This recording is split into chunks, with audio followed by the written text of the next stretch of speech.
You know, I thought it would be fitting because I used to be a flight attendant that I would have the bun going. This right here, and this and these flyaways, and my part would not be acceptable, just saying. Hi everyone, welcome back to my channel. So in today's video, obviously with the description bar below, I wanted to talk about me taking redundancy.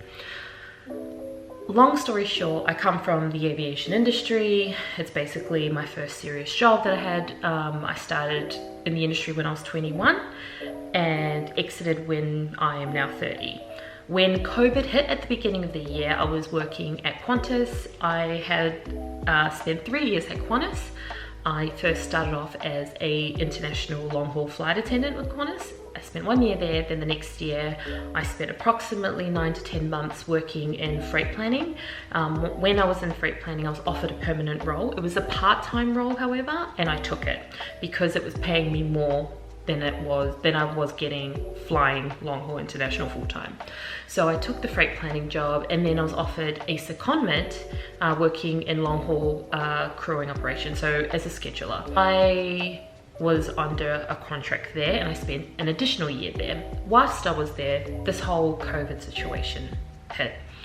I was in a position of climbing the corporate ladder. I was very aggressive with my career. I was a woman on a mission to I guess stabilize myself and find a full-time well-paying job within the industry because I actually loved the organization that I worked for. It availed me a lot of opportunities that otherwise I would have not been exposed to, and I'm extremely grateful to work for Qantas. There's a lot of naysayers, there's a lot of opinions out there, but for me personally, in my own personal journey, I was given the opportunity to essentially come from working in the sky for the majority bulk of my adult career life span to then working in the business side and working in an operational side where it's extremely competitive and hard to get into, and I was given that opportunity and I'm extremely grateful. And it's purely because Qantas is the type of place that recognizes hard work, and if you work hard and if you are open to change and if you are willing to ebb and flow with the momentum of the organization, you will get far. And that's how it worked out for me.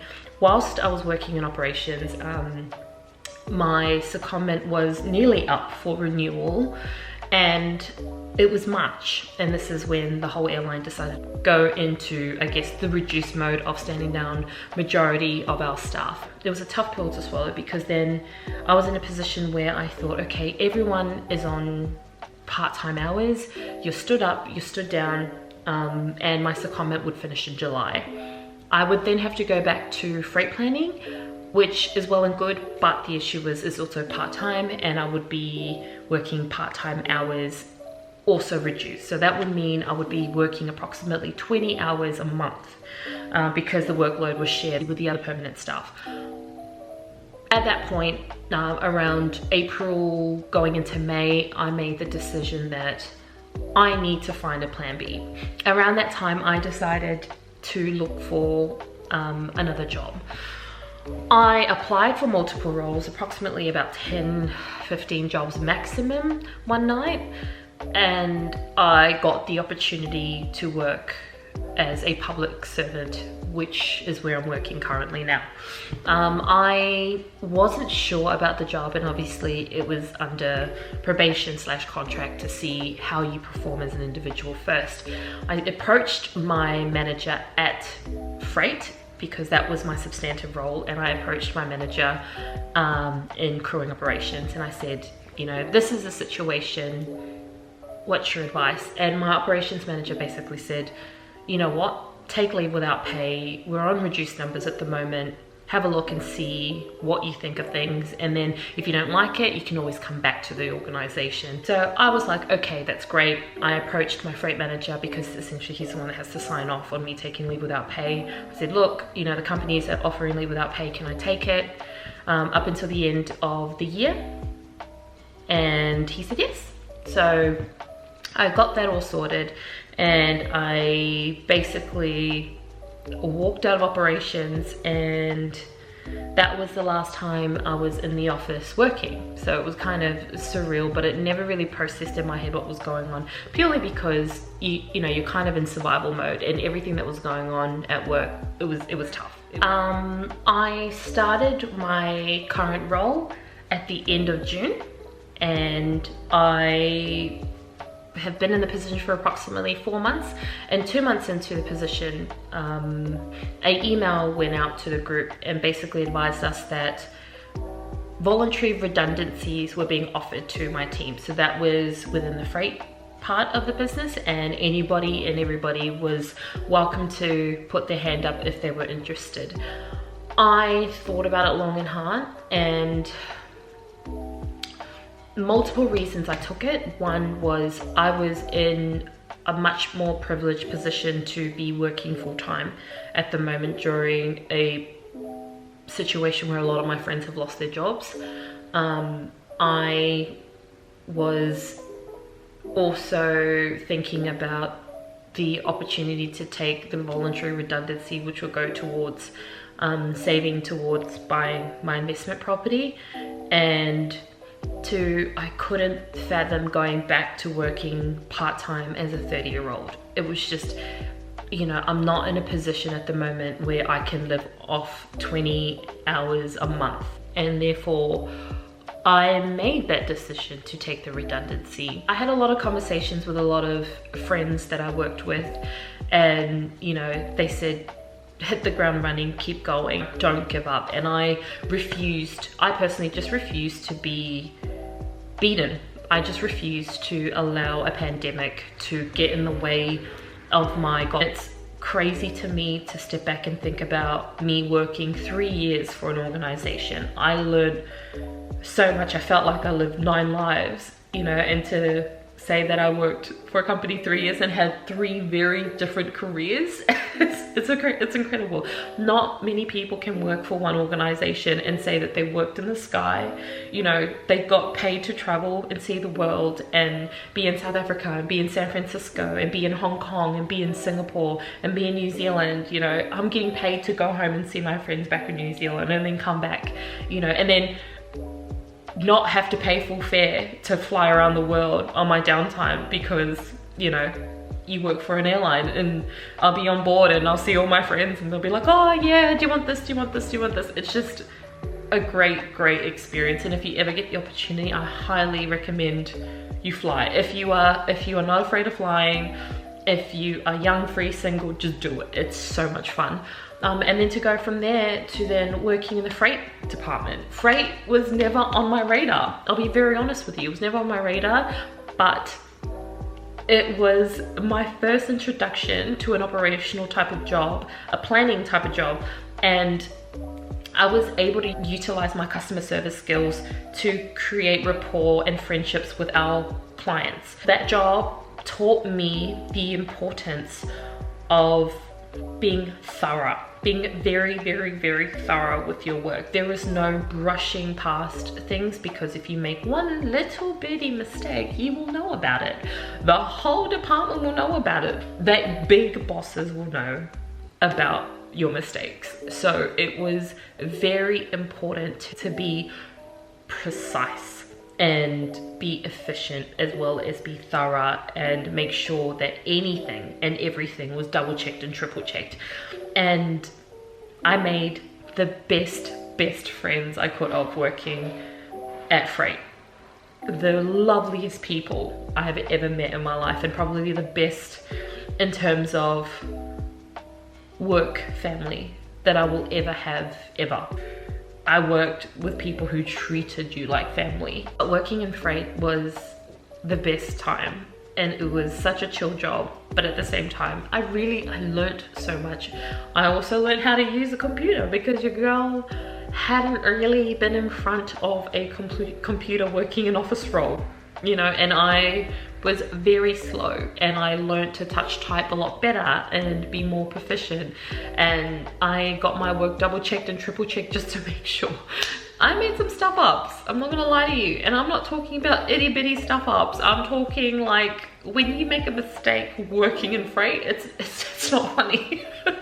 you get yeah, you get some fire up your bum because you're dealing with high paying clients and you deal directly with a lot of these clients. So it was a very interesting part of the business, and that's how, I don't know if a lot of you know this, but freight is essentially how a lot of airlines make their money. That is where the bulk of their profits come from, because it doesn't cost a dime to feed freight.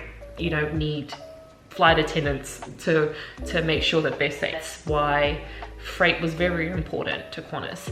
And then from there, moving into operations, and operations just taught me how to survive. It taught me things about myself that I didn't know that I could do, and it pushed you to perform, think outside of the box, be a team player. You needed to work together as a team, and regardless of whether you liked the person or you didn't like that person or this person, you had to work together, because if you didn't, things will go pear-shaped very quickly, and you're dealing with people and you'll get calls that you've got crew stuck in London, or you've got crew arriving from San Fran or from Hawaii or from, you know, Japan. You've got crew from in and out and all over the network, and it's your responsibility to ensure their safety and ensure that their movements are accounted for, you know, or, you know, and they're your responsibility until they're back at home. So it was you know, walking away from that, I think about it now, I'm like, wow, I had so much responsibility and I didn't even know it. I wasn't even one of the managers, but just being allowed to make those decisions, it was phenomenal to me. Like, I handled a lot of money. And once again, you know, you don't really think about it in the scheme of things, but when you're working in it, you're just like, go, go, go, go. But when you step away and you think of it, you're like, wow, you know, the organization trusted me to make very expensive decisions, and I hope that I made the best choices, because I walked away with a good reference. So it was good. But yeah, and when redundancy came, I decided that, you know, if they needed the numbers, I was lucky enough to have a job, and otherwise the organization will essentially go from, you know, voluntary redundancies to then, you know, asking people to leave. And if I'm in a position where I have a job, there's a lot of people who may struggle to find work, because I work with a lot of senior staff. So yeah, I made the choice to leave. I'm lucky I walked away, and it's gone towards my deposit for a house. I'm still short. I'm still very, very short, but I got approximately $22,600 paid out, and all that money went straight into my savings. So as of today, let me find out quickly how much I have. You can't. I don't think you can really see that, can you? I don't think that's going to be visible, but I have now saved $27,200.13. It's all well and good, but I've calculated if I'm still depositing $1,800 a fortnight from now until the 31st of December, I'm still short of $17,200 approximately. So I'm still short, and I still need to find additional ways to make that 17 grand extra. I have been taking overtime shifts at work, and I've been depositing additional money into my account, and that's where, you know, the additional money has come in from. I transferred every single dollar into my savings account. So far I have put in $4,583 additional to what I have, what I've received for my redundancy package. So that's pretty good. I'm hoping by, you know, by the end of the year, I'll have $40,000. I will need to make a couple of $1,000s here and there extra somewhere, and I'm hoping to get additional overtime shifts. But I am also relying on renting out my car, and I've still been kind of trying to figure out what I'm gonna do with making additional streams of income. That's all. $4,583 is inclusive of, you know, the $230 that I have made from selling my stuff online as well. So we'll see. But I am grateful. That is $22,617 I didn't have before. and now I have. So, you know, God's watching, and I'm grateful and humbled that a negative experience has now flipped over and turned into a positive thing for me. I'm very, very lucky, very, very, very lucky to be in the position that I am in, and I can't thank God and thank, you know, Qantas enough for the opportunity, and we'll see how things progress from here. Thanks for watching. 50, 30, 20, retard.